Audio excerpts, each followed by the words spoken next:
Hello students, in this video we are going to learn the concept of free fall, that is motion under gravity. So first question that comes in our mind, what is motion under gravity? So any motion which is happening in the influence of gravity is motion under gravity. So here only one force is acting, that is only gravity. Only gravity is present. Okay?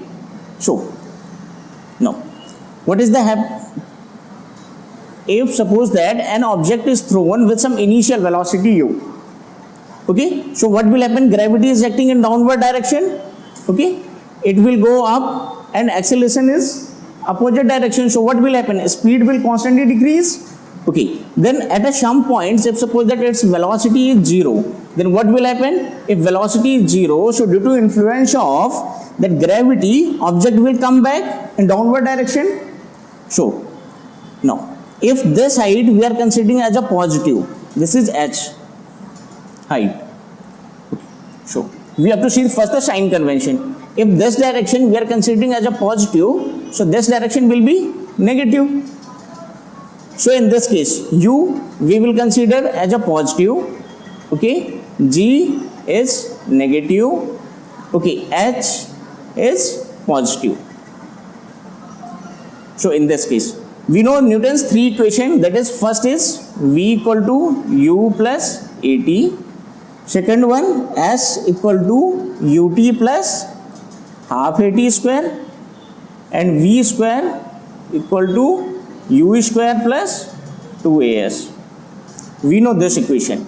So we will replace the acceleration with the acceleration due to gravity. Here a equal to g we know, and g is having the value nearly 9.8 meter per second. Okay. So in the all case, we will replace a with g. A will replace as a g. So a will replace as a g. Okay. If this is upward direction, so we will consider as a positive. In downward direction, we will consider as a negative. So what the question they will ask? First question they will ask, how much time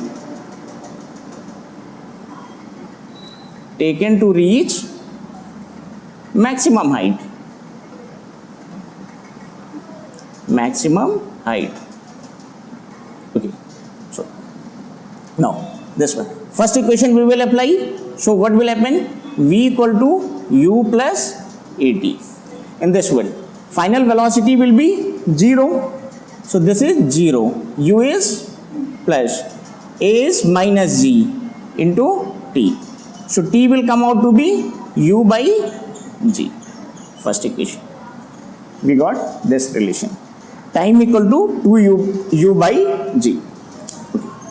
In this case, we should remember how much time it will take to reach the maximum height. If this time is t1 and this time from maximum height to this one time is t2. So the time of flight